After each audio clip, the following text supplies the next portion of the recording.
नमस्कार दोस्तों, मैं तेजपाल सिंह कपूरथला। दोस्तों, आज की ये वीडियो मिलेट्स के बारे में है। बहुत सारे फोन आते हैं मुझे, बहुत सारे लोग ये सवाल पूछते हैं कि मिलेट्स की खेती कैसे की जाए, कैसे इनको उगाया जाए, इसका बीज कहाँ से मिलेगा, कौन से समय में इन्हें उगाया जाता है। ये सारी जानकारियां आज की इस वीडियो में हम शेयर करेंगे। इसके लिए आप वीडियो को पूरा देखें, अंत तक देखें, और अगर आपको ये जानकारियां अच्छी लगें तो आप इनको दूसरे लोगों के साथ जरूर शेयर करें। जिन लोगों ने मेरा चैनल सब्सक्राइब किया हुआ है, जो लोग लगातार मेरी वीडियोस देखते रहते हैं, उनको मिलेट्स के बारे में जानकारी है कि मिलेट्स क्या होते हैं। तो जिन लोगों को ये वीडियो पहली बार मिला है, पहली बार मेरा वीडियो देख रहे हैं, उन लोगों को हो सकता है ना जानकारी हो कि मिलेट्स होते क्या है, आखिर ये हम किसकी बात कर रहे हैं। तो मैं उन लोगों को ये बताना चाहता हूं कि सबसे पहले तो मेरा ये चैनल सब्सक्राइब कर लीजिए। लाइफ विदाउट मेडिसिन इस चैनल का नाम है। इस चैनल में हम इस बात पे चर्चा करते हैं, इस बात पे एजुकेशन बहुत सारी आपको देखने के लिए, सुनने के लिए मिलेगी कि किस तरह से हम बिना दवाओं के स्वस्थ जीवन जी सकते हैं। विदाउट मेडिसिन कैसे हम एक अच्छा जीवन जी सकते हैं। तो इस चैनल पे पहले भी मिलेट्स के बारे में कुछ वीडियोज हैं। तो मैं ये जानकारी देना चाहता हूँ कि हमारे देश के एक बहुत ही पॉपुलर मशहूर डॉक्टर हैं जिनका नाम है डॉक्टर खादरवली। ये उनकी रिसर्च है। तो उन्होंने 25 साल से ज़्यादा समय हो गया उनको इस पे काम करते हुए, और जो नतीजा निकाला है उन्होंने वो ये है कि आज की तारीख में हम जो गेहूं और चावल खा रहे हैं ये हमें बीमार करते हैं। उसकी वजह यह है कि गेहूं जो आजकल का गेहूं है ये वो गेहूं नहीं है जो पुराने समय में हमारे खेतों में गेहूं उगा करता था। हरे इनकलाब के नाम पे या अधिक फसल लेने के नाम पे बीज को मॉडिफाई किया गया,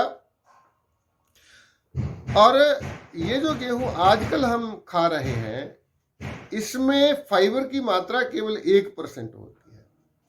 चावल में फाइबर की मात्रा 0.8% होती है, मतलब 1% भी नहीं होती। जब हम गेहूं को खाते हैं, रोटी खाते हैं या चावल खाते हैं, तो इसका जो कार्बोहाइड्रेट होता है, फाइबर कम होने की वजह से वो पूरा का पूरा कार्बोहाइड्रेट ग्लूकोज में कन्वर्ट हो जाता है और एकदम से ब्लड में घुस जाता है, और ब्लड में ग्लूकोज की बाढ़ सी आ जाती है। तो इससे केवल डायबिटीज के मरीज ही पैदा नहीं होते हैं। उस ग्लूकोज को, जो ब्लड में अधिक ग्लूकोज है, उसको मैनेज करने के लिए बॉडी को बहुत सारी मेहनत करनी पड़ती है और बहुत सारी जगह उस ग्लूकोज को एडजस्ट करना पड़ता है। तो और बहुत सारी दिक्कतें हमारे शरीर में आती हैं। इससे उन्होंने इन अनाजों की खोज की। खोज मतलब ये नहीं है कि ये उनकी इनके बारे में ऐसी खोज है कि उन्होंने इनका पता लगाया, लेकिन ये जो अनाज हैं ये हमारी ट्रेडिशनल खुराक है। पहले, काफी समय पहले लोग, हमारे देश के लोग इन्हीं को खाया करते थे। गेहूं का चलन बहुत कम था, चावल कम खाते थे लोग, इन्हीं अनाजों को खाया करते थे, जिसमें एक मिलेट है जिसे बोला जाता है कोडो मिलेट, कोदरा। तो ये वो कोदरा है जिसका जिक्र गुरु नानक देव जी के साथ जुड़ा हुआ है। गुरु नानक देव जी जब एक ऐसी जगह पहुंचे जहां मलक भागो नाम का एक अमीर व्यक्ति था, जो लोगों को एक ब्रह्म भोज किया करता था, उसमें लोगों को इनवाइट करता था। उस वक्त गुरु नानक देव जी भी वहां थे, लेकिन गुरु नानक देव जी ने उसके उस ब्रह्म भोज में जाने से मना कर दिया, और एक कारीगर, जिसे मिस्त्री बोले, तरखान भाई लालो जी जो थे, उनके घर में उन्होंने कोदरे की रोटी खाई। ये साक्षी है। उन्होंने ये बोला मलक भागो को कि जो ये तू लंगर लगा रहा है, इसमें जो खाना है वो गरीबों को लूट के, गरीबों की मेहनत की कमाई को छीन के, ये जो माल पूड़े या खीर ऐसे खाने आपने व्यंजन बनाए हैं, इसमें असल में गरीबों का खून है, इसलिए मैं इसे खाना पसंद नहीं करूंगा। ये जो एक कारीगर है, जो मजदूर है, उसकी जो रोटी है, उसके घर की, उसकी मेहनत की जो कमाई की कोदरे की रोटी है, मैं उसे खाना पसंद करूंगा। ये मेरे लिए अमृत की तरह है, दूध की तरह है। तो वो कोदरे का जिक्र वहां आता है। तो डॉक्टर खादरवली जी ने इन 5 अनाजों की बात की है। ये 5 अनाज, इसमें है कोदरा, कुटकी, कंगनी, हरी कंगनी और सवा। सावा भी बोलते हैं, सवाक भी बोलते हैं उसे। ये 5 अनाज, डॉक्टर खादरवली ने अनाजों को 3 हिस्सों में बांटा है। पहले वो अनाज जो नेगेटिव अनाज बोलते हैं, जिसमें चावल और गेहूं को रखा है, ये अनाज हमें बीमार करते हैं। दूसरी तरह के अनाज है न्यूट्रल अनाज, जो हमें न तो बीमार करते हैं न हमें क्योर करते हैं। उसमें मक्की है, बाजरा है, रागी है। तो तीसरी तरह के जो अनाज है वो है पॉजिटिव अनाज, और उनका मानना है, उनकी जो रिसर्च है वो ये है कि ये अनाज अगर हम खाते हैं, ये 5 अनाज बदल बदल के अगर हम खाते हैं, तो अगर शरीर में कोई बीमारी है, कोई रोग है, उनका तो दावा है कि कैंसर जैसा रोग, किडनी जैसे रोग भी इससे ठीक हो जाते हैं। आप इन 5 अनाजों को बदल बदल के 2-2 दिन अगर खाते हैं, 2 दिन एक, 2 दिन एक, 2 दिन एक, तो पुरानी से पुरानी बीमारी भी चली जाती है। कारण इसमें लॉजिक या साइंस ये है कि इन अनाजों में जो फाइबर की मात्रा होती है वो 8 से 12% तक होती है। मतलब जो इनका कार्बोहाइड्रेट है वो अंदर छुपा रहता है, उसके गिर्द काफी सारी लेयर्स होती हैं फाइबर की। तो जब हम इसे खाते हैं, जब ये हमारे अंदर जाता है, तो धीरे धीरे फाइबर खुलता है, और फाइबर के बाद जब कार्बोहाइड्रेट ग्लूकोज में कन्वर्ट होता है, तो बड़े स्लोली वो ब्लड में एंटर होता है। इससे शुगर लेवल अचानक नहीं बढ़ता है। तो ये तो मिलेट्स के बारे में ये जानकारी, सारी जानकारी मेरे और वीडियोज हैं, आप इस चैनल पे खोजेंगे तो आपको मिल जाएंगे। कैसे खाया जाता है इनको, कैसे इनको बनाया जाता है, कुक कैसे किया जाता है। आज की इस वीडियो में हम इनकी खेती के बारे में बात करेंगे, क्योंकि मैंने पहले भी बताया कि बहुत सारे लोग पूछते हैं कि कैसे उगाएं, कब उगाया जाता है और इसका बीज कहाँ से मिलेगा। उसके बारे में मैं आपको कुछ तस्वीरें दिखा रहा हूँ। ये आप देख सकते हैं, ये 5 मिलेट्स की जो पौधे हैं, ये उनकी तस्वीरें हैं। जैसे कोडो मिलेट है, उसके बाद फॉक्सटेल मिलेट है, बार्नयार्ड मिलेट है, ब्राउन टॉप मिलेट है और लिटिल मिलेट है। ये इनके अंग्रेजी के नाम है। कोदरा, कुटकी, कंगनी, सावा और हरी कंगनी।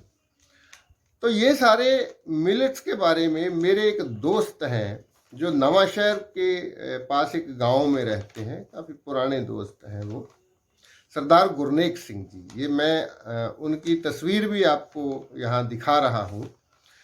उन्होंने अचानक एक दिन फ़ोन पे बात हुई तो उन्होंने बताया कि मैंने ये 5 मिलेट उगाए हैं अपने खेतों में, थोड़ा थोड़ा एक कनाल में उगाए हैं, ज़्यादा अभी नहीं, केवल तजुर्बा करने के लिए उन्होंने इसको उगाया है। तो मैं परसों चंडीगढ़ गया था और कल आते वक्त मैं उनके गांव में रुका और उनसे काफ़ी सारी जानकारी, जितनी भी जानकारी मुझे मिल पाई, वो जानकारी मैं आपसे शेयर करना चाहता हूँ। तो उन्होंने ये बताया कि इसकी खेती जून महीने में इसको बोया जाता है। जून महीने में बोने के बाद ये 4 महीने की फसल है, 4 महीने में ये पक जाते हैं। तो नवंबर में इसकी कटाई हो जाती है। तो मैंने उनके घर में देखा भी कि वो कटी हुई फसल भी थोड़ी थोड़ी उनके घर में मौजूद थी। तो ये एक ऐसी फसल है, ये ऐसे अनाज हैं जिन्हें पानी की ज़रूरत नहीं होती है, बहुत कम ज़रूरत होती है, थोड़ी बहुत जो बारिश होती है उसी से हो जाते हैं। तो उन्होंने बताया कि केवल एक बार पानी दिया मैंने, जैसे जब बिजाई की उसके बाद एक बार दिया, उसके बाद इसको पानी नहीं दिया गया, अपने आप ही हो जाते हैं, पानी की जरूरत इनको नहीं पड़ती। तो जब हमारे देश की ये समस्या है, पंजाब की बहुत बड़ी समस्या है, पूरे देश में जमीन के नीचे का जो पीने वाला पानी है उसका स्तर लगातार नीचे जा रहा है। तो इसके लिए जो धान की खेती है, चावल की खेती है, उसको भी एक तरह से जिम्मेदार माना जाता है, क्योंकि चावल की खेती के लिए बहुत पानी की जरूरत होती है। तो हम लगातार जमीन के नीचे का पानी निकाल रहे हैं और वो पानी वेस्ट हो रहा है, वो पानी जो पीने लायक है। क्योंकि आप खेतों में नहरों का पानी लगा सकते हैं, लेकिन नहरों का पानी हम ऐसे डायरेक्टली पी नहीं सकते। वो पानी जो बहुत इंपॉर्टेंट है हमारी जमीन के नीचे, जिस पीने वाला जो पानी है, हम उसको वेस्ट कर रहे हैं। वो खजाना जब खत्म हो जाएगा, बहुत सारे लोग चर्चा करते हैं, बहुत सारे जो माहिर हैं वो बताते हैं कि बहुत कम समय रह गया है, 10, 15, 20 साल बाद पंजाब रेगिस्तान में बदल जाएगा अगर हमने पानी को निकालना बंद नहीं किया, पानी की वेस्टेज को बंद नहीं किया। तो पंजाब के लोगों के लिए बहुत महत्वपूर्ण चीज़ है, अगर हम धान की खेती को बंद करके अगर इन अनाजों को, इन 5 अनाजों को हम उगाना शुरू कर दें, तो हमारा जो जमीन के नीचे का पानी है वो बच सकता है। हमारी आने वाली पीढ़ियां जो हैं वो पानी के लिए तरसेंगी नहीं अगर हम इन फसलों को अपना लें। तो और इसको बिल्कुल भी किसी तरह की खाद की जरूरत नहीं पड़ती है। मैंने उनसे पूछा कि आपने क्या देसी रूढ़ी वगैरह जो गोहे की रूढ़ी होती है वो डाली है? उन्होंने बोला बिल्कुल कुछ भी नहीं डाला। तो जो पहले की खाद डली हुई थी उस जमीन में, उसकी वजह से थोड़ी सी दिक्कत क्या आई कि वो जरूरत से ज़्यादा बढ़ जाती है फसल और वो गिर जाती है। तो इसके लिए कोई भी खाद डालने की ज़रूरत नहीं है, और न ही इस पे कोई सी पेस्टिसाइड का, इंसेक्टिसाइड का कोई स्प्रे करने की ज़रूरत है। पूरी तरह से ऑर्गेनिक हो सकती है। और उन्होंने बताया कि 2 बार गुड़ाई जरूर करनी पड़ी है। वही पैसा जो हम स्प्रे पे लगाते हैं, केमिकल डालते हैं फसलों में, वही हम मजदूरी पे लगा के, मेहनत दे के लोगों को, मजदूरों को हम गुड़ाई करवा सकते हैं। तो ये कोई मुश्किल काम नहीं है। तो सबसे पहली बात कि अगर हम इन अनाजों को उगाएंगे तो हमारा जमीन के नीचे का पानी बच जाएगा। दूसरी बात कि अगर लोग इन अनाजों को खाएंगे तो वो बीमार होने की बजाय स्वस्थ होना शुरू हो जाएंगे, तंदुरुस्त होना शुरू हो जाएंगे। तो इसके लिए ये बहुत ज़रूरी है। सबसे पहली बात जो वो ये है कि हम लोगों को खाने के लिए प्रेरित करें। जब लोग इसको खाना शुरू करेंगे, इसकी डिमांड बढ़ेगी, तो किसान इसको बीजना भी शुरू कर देंगे। अभी आप सबको जानकारी है कि इसका जो रिटेल रेट है लगभग 140 रुपए से 160 रुपए किलो के हिसाब से रिटेल में बिकता है। मेरे पास भी होता है, जो खेती विरासत मिशन का जो एक सिस्टम है, हमारे देश में एक संस्था है खेती विरासत मिशन, डॉक्टर खादरवली जी उनसे जुड़े हुए हैं, डॉक्टर अमर सिंह आज़ाद पटियाला वाले भी उन मिशन से जुड़े हुए हैं। तो उनका एक सेंटर मेरे पास कपूरथला में भी है। जिन लोगों को मिलेट चाहिए होते हैं वो मेरे से भी मंगवा लेते हैं, जब घर से आके ले जाते हैं। तो रिटेल रेट जो 140 से 160 रुपए किलो है इसका, तो होलसेल में भी ये 120 रुपए, 110 रुपए से कम में नहीं आता है। तो इसका मतलब ये है कि अगर जो यील्ड की बात की है उन्होंने कि लगभग एक कनाल में से 1.25 क्विंटल उनका जो उसकी उपज हुई है, इसका मतलब यह है 1.25 क्विंटल, तो हम मान के चले कि 1 एकड़ में 8 कनाल का एक जो एकड़ होता है उसमें से 10 क्विंटल के करीब ये निकल आएगा। तो कोई घाटे का सौदा नहीं है।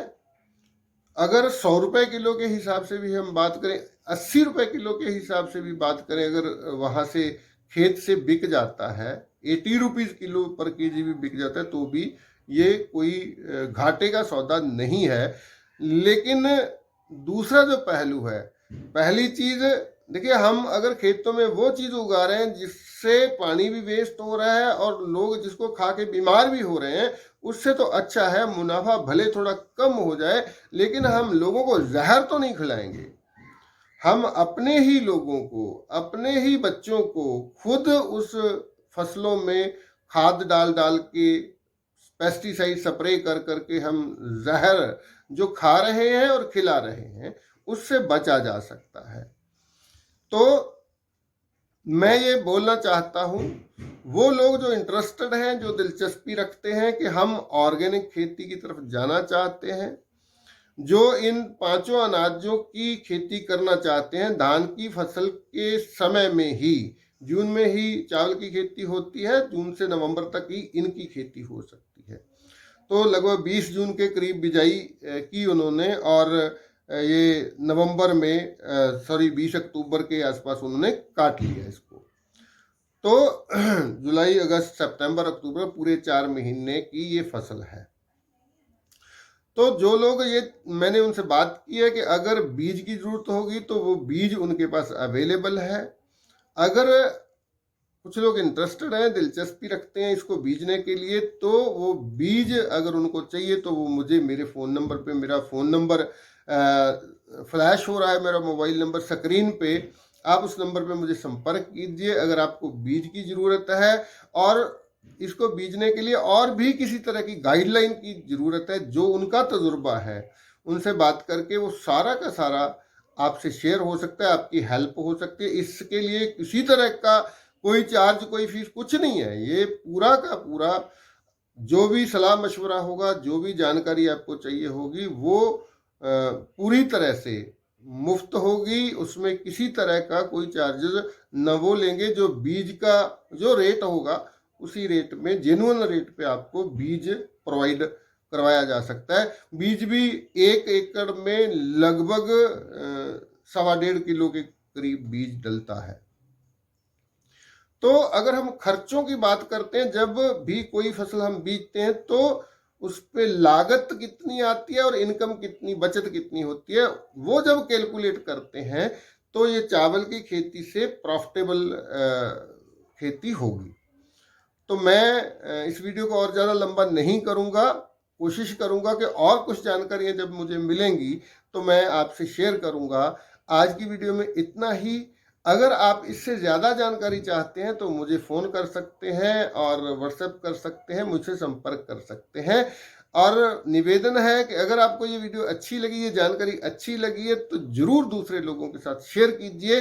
हो सकता है आपके शेयर करने से किसी का मन हो जाए कि मैं ये जहर युक्त खेती छोड़ के जहर मुक्त खेती करना चाहूँगा। कुछ तो ऐसा उगाएं जो लोगों को बीमार करने की बजाय उनको स्वस्थ कर पाए, सही कर पाए, क्योर कर पाए। तो आप सबका बहुत बहुत धन्यवाद, शुक्रिया, मेहरबानी। बहुत जल्दी अगली नई वीडियो के साथ मिलेंगे। धन्यवाद।